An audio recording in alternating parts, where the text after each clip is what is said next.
अस्सलाम वालेकुम स्टूडेंट्स आज के लेक्चर में जो टॉपिक हमने डिस्कस करना है वो है रिस्पायरेशन, जो कि एक केमिकल प्रोसेस है जो जितने भी लिविंग ऑर्गेनिजम्स हैं उनके सेल्स के अंदर हो रहा होता है।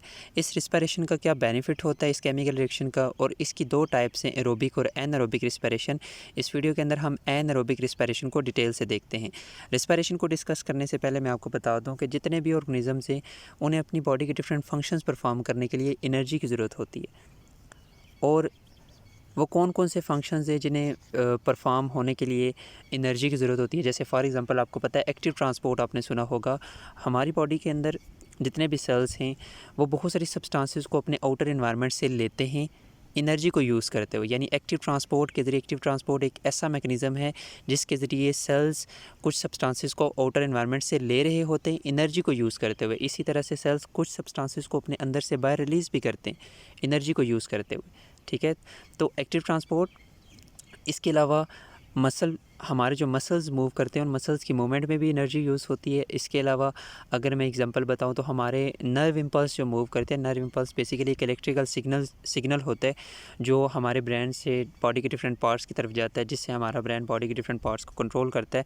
तो ये जो इलेक्ट्रिकल इम्पल्स होती है, नर्व इम्पल्स होती है, इसको जनरेट होने में, इसको ट्रांसमिट होने में भी एनर्जी यूज़ होती है। तो अब हमारी बॉडी के अंदर ये जो एनर्जी होती है, या जितने भी ऑर्गेनिजम्स है अगर हम उन्हें देखें तो उनके अंदर ये जो एनर्जी प्रोवाइड हो रही होती है वो बेसिकली एक केमिकल से प्रोवाइड हो रही होती है, एक मॉलिक्यूल से प्रोवाइड हो रही होती है, जिसे हम कहते हैं एटीपी।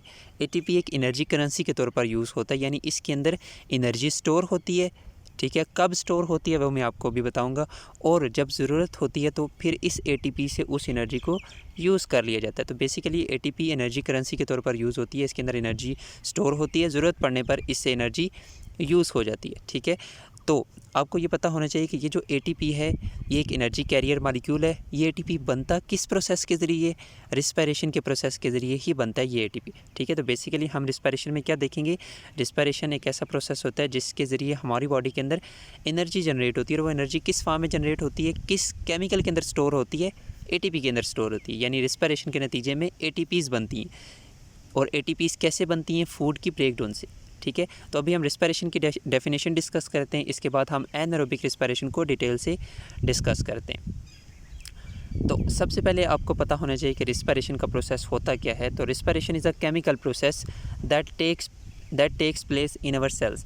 हमारे सेल्स के अंदर जितने भी लिविंग ऑर्गेनिजम्स है, वो प्रोकैरियोटिक ऑर्गेनिजम्स है, वो यूकैरियोटिक ऑर्गेनिजम्स है, यूनिसेलुलर ऑर्गेनिजम्स है, मल्टीसेलुलर ऑर्गेनिजम्स है, उनके अंदर ये रिस्पायरेशन का प्रोसेस हो रहा होता है। और इस रिस्पायरेशन के प्रोसेस को हम डिफ़ाइन किस तरह से करते हैं? The process by which energy is produced from food. यानी ये एक ऐसा प्रोसेस है जिसके ज़रिए फूड से एनर्जी मिलती है, ठीक है। फूड की ब्रेकडाउन से एनर्जी मिलती है, ठीक है। अच्छा, इसके बाद main fuel utilize during respiration is glucose. ये बात आपने जहन में रखनी है, जो मेनली फ्यूल यूज़ होता है रिस्पायरेशन के अंदर वो ग्लूकोज ही होता है। यानी जो ज़्यादातर हमारे अंदर एटीपी बनती है वो ग्लूकोज की ब्रेकडाउन से ही मिलती है। इसके अलावा ये नहीं कि ग्लूकोज के अलावा और डिफरेंट जो मालिक्यूल्स हैं, जैसे प्रोटीन्स, जैसे लिपिड्स, उनकी ब्रेकडाउन से एनर्जी नहीं मिलती, उनसे भी मिलती है। लेकिन जो मेन फ्यूल है ना, जो बेस्ट सोर्स है रिस्पायरेशन के अंदर, जिसको आप ज़्यादातर डिस्कस करते हैं, वो ग्लूकोज ही है, ठीक है। ग्लूकोज से हमें बहुत जल्दी और बेस्ट एनर्जी मिलती है। तो ज़्यादातर जो फ्यूल यूज़ होता है रिस्पायरेशन में वो ग्लूकोज ही होता है। आप जब भी पढ़ते हैं 9th में या फर्स्ट ईयर में, आप ग्लूकोज के रेफरेंस से ही सेलुलर रिस्पायरेशन को पढ़ते हैं, ठीक है। तो इस रिस्पायरेशन को हम सेलुलर रिस्पायरेशन भी कहते हैं। Main fuel utilize during respiration is glucose. अच्छा, अब ये जो ग्लूकोज की ब्रेकडाउन होती है वो दो तरीक़ों से हो सकती है, यानी रिस्पायरेशन दो तरीक़ों की हो सकती है, या तो एरोबिक रिस्पायरेशन या फिर एनारोबिक रिस्पायरेशन। अगर इस ग्लूकोज को ऑक्सीजन की प्रेजेंस में तोड़ा जाए तो उसे हम कहते हैं एरोबिक रिस्पायरेशन। जो हम सांस लेते हैं उसमें जो हम ऑक्सीजन इनहेल करते हैं वो ऑक्सीजन हमारे ब्लड के अंदर जाती है, तो ब्लड से वो सेल्स के अंदर जाती है, सेल्स के अंदर वो ऑक्सीजन यूज़ होती है फूड की, ग्लूकोज की ब्रेकडाउन के लिए, यानी कहाँ पे? एरोबिक रिस्पायरेशन के अंदर, ठीक है। इसी तरह से एनारोबिक रिस्पायरेशन एक ऐसी टाइप है रिस्पायरेशन की जिसमें ऑक्सीजन को यूज़ किए बगैर ग्लूकोज की या फूड की ब्रेकडाउन की जाती है, ठीक है। तो ये एरोबिक और एनारोबिक को हमने डिटेल से डिस्कस करना है, तो पहले हमने एनारोबिक रिस्पायरेशन को देखना है। इसके बाद नेक्स्ट है एनारोबिक रिस्पायरेशन। तो एनारोबिक रिस्पायरेशन जैसे कि नाम से ज़ाहिर है, एन एरोबिक। एनारोबिक का मतलब ये है कि it takes place in absence of oxygen. This type of respiration takes place in absence of oxygen. ये ऑक्सीजन की एब्सेंस में होती है। और इस प्रोसेस के अंदर एनारोबिक रिस्पिरेशन के अंदर भी एटीपी बनती हैं, ठीक है, और एरोबिक रिस्पिरेशन के अंदर भी एटीपी बनती हैं। अच्छा, फ़र्क क्या होता है वो हम डिटेल से भी डिस्कस करते हैं। तो दोनों के अंदर बेसिकली ग्लूकोज की ब्रेकडाउन से एनर्जी बनानी होती है जो कि एटीपी के मॉलिक्यूल के अंदर स्टोर होती है। अब इस प्रोसेस के अंदर एनारोबिक रिस्पिरेशन के अंदर जो ग्लूकोज होता है ना, ग्लूकोज इज़ इनकम्प्लीटली ऑक्सीडाइज, ठीक है, ग्लूकोज की इनकम्प्लीट ऑक्सीडेशन होती है, ठीक है। इसके बाद एनारोबिक रिस्पिरेशन के अंदर सिर्फ 2 एटीपीज़ जनरेट होती हैं, ठीक है। तो अगर आपको एमसीक्यूज़ में ये पूछा जाता है कि एनारोबिक रिस्पिरेशन में ओवरऑल कितनी एटीपीज़ बनती हैं, तो एनारोबिक रिस्पिरेशन में 2 एटीपीज़ ही बनती हैं और ग्लूकोज की यहाँ पर इनकम्प्लीट ऑक्सीडेशन होती है, ग्लूकोज की इनकम्प्लीट ब्रेकडाउन कह लें या इनकम्प्लीट ऑक्सीडेशन होती है। Only 2 ATPs are produce during anaerobic respiration. अच्छा, इस प्रोसेस को हम फर्मेंटेशन भी कहते हैं।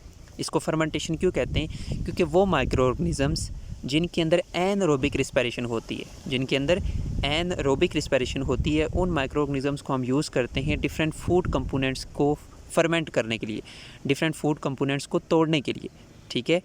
यानी बहुत सारे माइक्रो ऑर्गेनिज़म जैसे बैक्टीरिया, उनके अंदर इसी एनारोबिक रिस्पिरेशन के प्रोसेस की वजह से हम उन्हें यूज़ करते हैं मिल्क से योगर्ट बनाने के लिए, ठीक है। तो इसी वजह से हम एनारोबिक रिस्पिरेशन को फर्मेंटेशन भी कहते हैं। यानी जो डिफरेंट ऑर्गेनिज़म्स हम फर्मेंटेशन पर्पसेस के लिए यूज़ करते हैं, तो उन ऑर्गेनिज़म्स के अंदर ऐसा क्या होता है कि हम उन्हें फर्मेंटेशन पर्पसेस के लिए यूज़ करते हैं, उनके अंदर एनारोबिक रिस्पिरेशन ही होती है, जिसकी वजह से हम उन्हें फर्मेंटेशन पर्पसेस के लिए यूज़ करते हैं। तो जब हम किसी ऑर्गेनिज़म को किसी फूड कंपोनेंट को तोड़ने के लिए यूज़ करते हैं, तो वो ऑर्गेनिज़म क्या करता है, बेसिकली जिस फूड के अंदर हम उस माइक्रो ऑर्गेनिज़म को डालते हैं, जैसे बैक्टीरिया को अगर हम दूध के अंदर ऐड करते हैं, तो वो बैक्टीरिया उस दूध की एनारोबिक रिस्पिरेशन के तरीके से ब्रेक डाउन करेगा, जिसके नतीजे में उस मिल्क से क्या बनेगा, योगर्ट बनेगा, ठीक है। तो इस वजह से हम एनारोबिक रिस्पिरेशन को फर्मेंटेशन भी कहते हैं। अच्छा, अब ये जो ग्लूकोज की ब्रेक डाउन होती है ना एनारोबिक रिस्पिरेशन में, उसमें क्या किया जाता है ड्यूरिंग एनारोबिक रिस्पिरेशन, ये जो ग्लूकोज होता है या तो इसे कन्वर्ट किया जाता है कार्बन डाइऑक्साइड और अल्कोहल में, ठीक है। During anaerobic respiration glucose is converted into CO2 and alcohol और लैक्टिक एसिड, ठीक है। या तो इसको CO2 और अल्कोहल में तोड़ा जाता है या फिर लैक्टिक एसिड में तोड़ा जाता है, ठीक है। ये बात ध्यान में रखिए, ये एक CO2 एंड अल्कोहल एक अलग तरीके की एनारोबिक रिस्पिरेशन है और लैक्टिक एसिड एक अलग तरीके की एनारोबिक रिस्पिरेशन है। इसको भी हम आगे डिस्कस करेंगे। इसके बाद एनारोबिक रिस्पिरेशन का जो फर्स्ट स्टेप है, ठीक है, एनारोबिक रिस्पिरेशन का फर्स्ट स्टेप है ग्लाइकोलाइसिस। इसके बाद नेक्स्ट है ड्यूरिंग ग्लाइकोलाइसिस। ग्लाइकोलाइसिस के दौरान क्या होता है, ग्लूकोज इज़ ऑक्सीडाइज, ग्लूकोज की ऑक्सीडेशन होती है किस में, 2 पायरुविक एसिड में, 2 पायरुवेट में। पायरुविक एसिड को हम पायरुवेट भी कहते हैं और इस प्रोसेस के अंदर 2 ATPs और 2 NADH भी प्रोड्यूस होती हैं। ये बात आपने ध्यान में रखनी है कि ग्लाइकोलाइसिस में क्या क्या बनता है, 2 पायरुवेट, 2 ATPs और 2 NADH, ठीक है। अच्छा, अब ये जो पायरुवेट बनते हैं ना, फिर फर्दर इन पायरुवेट के साथ क्या होता है एनारोबिक रिस्पिरेशन में, या इन पायरुविक एसिड के साथ क्या होता है, वो भी हम डिस्कस करते हैं। यहाँ पे आप देख सकते हैं पहले स्टेप के अंदर क्या हो रहा है, जो ग्लूकोज है वो किस में टूट रहा है, 2 पायरुविक एसिड में, यानी 2 पायरुवेट में 2 ATPs बन रही हैं ग्लाइकोलाइसिस के प्रोसेस के अंदर और 2 NADH बन रही हैं, ठीक है। अब देखें दिस टाइप ऑफ रिस्पिरेशन, आगे नेक्स्ट ये रिस्पिरेशन यानी एनारोबिक रिस्पिरेशन कहाँ पे हो रही होती है। This type of respiration takes place mostly in micro organisms like bacteria, micro organism जैसे कि बैक्टीरिया और कुछ फंजाई के अंदर ये एनारोबिक रिस्पिरेशन होती है। इसके अलावा this anaerobic respiration also takes place in our muscles during heavy exercise. जब हम हैवी एक्सरसाइज करते हैं तो हमारे मसल्स की तरफ उतनी जल्दी ऑक्सीजन नहीं पहुंच पाती जितनी उनकी ATP की ज़रूरत होती है। तो फिर हमारे मसल्स क्या करते हैं, एरोबिक रिस्पिरेशन की बजाय एनारोबिक रिस्पिरेशन करना शुरू कर देते हैं, ठीक है। तो अब ये जो एनारोबिक रिस्पिरेशन होती है, anaerobic respiration there are 2 types of anaerobic respiration. अब वो किस तरह से हम 2 मेन टाइप्स में डिवाइड करते हैं एनारोबिक रिस्पिरेशन को। अब जो पायरुवेट बनता है ना, या पायरुविक एसिड बनता है, ठीक है, फर्दर आगे एनारोबिक रिस्पिरेशन में इस पायरुविक एसिड को डिफरेंट मॉलिक्यूल्स में तोड़ा जाता है। अगर इसको इथाइल अल्कोहल में तोड़ा जाए, या इथानॉल भी हम इसे कहते हैं, अगर इस पायरुविक एसिड को इथाइल अल्कोहल में तोड़ा जाए तो फिर हम इस टाइप की फर्मेंटेशन को या इस टाइप की एनारोबिक रिस्पिरेशन को हम कहते हैं अल्कोहलिक फर्मेंटेशन। अगर इस पायरुविक एसिड को लैक्टिक एसिड में तोड़ा जाए तो हम इस टाइप की फर्मेंटेशन को या इस टाइप की एनारोबिक रिस्पिरेशन को कहते हैं लैक्टिक एसिड फर्मेंटेशन, ठीक है। तो यहाँ पे देखिए there are two main types of anaerobic respiration, यानी एनारोबिक रिस्पिरेशन की इससे ज़्यादा टाइप्स भी हैं, लेकिन जो बुक्स के अंदर ज़्यादातर पढ़ाई जाती हैं वो दो ही हैं, अल्कोहलिक फर्मेंटेशन और लैक्टिक एसिड फर्मेंटेशन। अब अल्कोहलिक फर्मेंटेशन के अंदर क्या होता है, यानी आपको पता है अल्कोहलिक फर्मेंटेशन का भी पहला स्टेप कौन सा होगा, ग्लाइकोलाइसिस। लैक्टिक एसिड फर्मेंटेशन का भी पहला स्टेप ग्लाइकोलाइसिस होगा, यानी जब पायरुवेट बन जाता है तो अल्कोहलिक फर्मेंटेशन के अंदर उस पायरुवेट को, उस पायरुविक एसिड को कन्वर्ट किया जाता है इथाइल अल्कोहल में, और इस प्रोसेस के अंदर कार्बन डाइऑक्साइड भी रिलीज़ होती है। ये बात आपने ज़हन में रखना है, अल्कोहलिक फर्मेंटेशन के अंदर कार्बन डाइऑक्साइड रिलीज़ होती है, लैक्टिक एसिड फर्मेंटेशन के अंदर कार्बन डाइऑक्साइड रिलीज़ नहीं होती।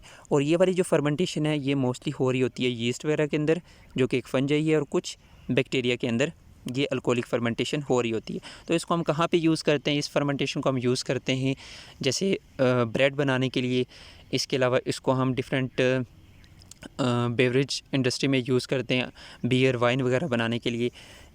तो यहाँ पे देखिए पायरुविक एसिड किस में टूट रहा है during alcoholic fermentation, ethyl alcohol में प्लस CO2। इस प्रोसेस के अंदर जो कार्बन डाइऑक्साइड है वो क्या हो रही है, रिलीज़ हो रही है, ठीक है।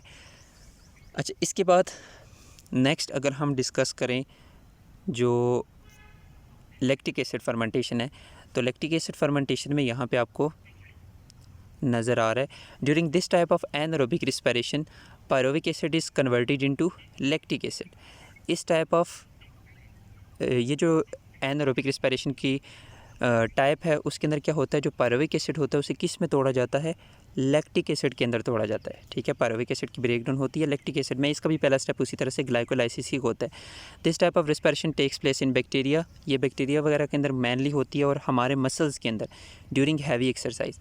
ये वाली जो रिस्पिरेशन होती है ये हमारे मसल्स के अंदर जब हम हैवी एक्सरसाइज करते तो हमारे मसल्स को उस तरह से ऑक्सीजन नहीं पहुंच पाती जिस तरह से उनकी ज़रूरत होती है, तो फिर वो क्या करते हैं, हमारे मसल्स एनारोबिक रिस्पिरेशन स्टार्ट कर देते हैं। और जो एनारोबिक रिस्पिरेशन हमारे मसल्स के अंदर ड्यूरिंग एक्सरसाइज होती है वो लैक्टिक एसिड टाइप होती है।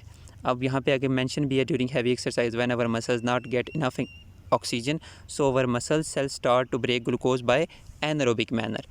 और इस लैक्टिक एसिड फर्मेंटेशन में पायरुविक एसिड को लैक्टिक एसिड में तोड़ा जाता है, ठीक है। तो ओवरऑल लैक्टिक एसिड फर्मेंटेशन में अल्कोहलिक फर्मेंटेशन दोनों में जो ATPs बनती है ना वो 2 ATPs ही बनती हैं, ठीक है। ये बात आपने ज़हन में रखनी है, ओवरऑल एनारोबिक रिस्पिरेशन में 2 ATPs ही बनती हैं, ठीक है।